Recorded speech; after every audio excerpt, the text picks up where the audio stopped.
It was a peaceful Saturday morning when I finally decided to change the locks on my own home. After months of dealing with petty HOA fines, unexplained inspections, and snide notes taped to my door, I'd had enough. My house, my rules. The final straw came last week when I returned from work to find my door slightly ajar, no forced entry, nothing missing, just open. I suspected someone from the HOA had used the master key they'd insisted we allow for emergency purposes only. Furious but patient, I filed a complaint with the county and scheduled a locksmith. That morning, as the sun warmed the deck and my coffee steamed in hand, I watched the locksmith do his job. That's when she showed up. Gloria, the HOA president. 5 foot nothing, but full of rage and entitlement. She stormed up my porch like she owned it, hair in curlers, phone in one hand, binder in the other.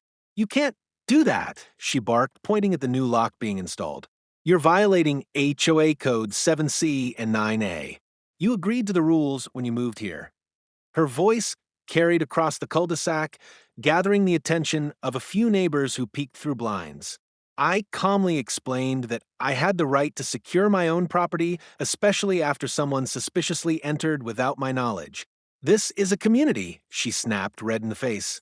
"You can't just act like you're above the rules." But the moment that will stay burned in my memory forever came next.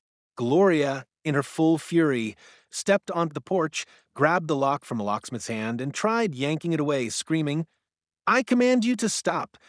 That's when a voice rang out, firm, low, and commanding. "Ma'am, I'm going to need you to back away from the property."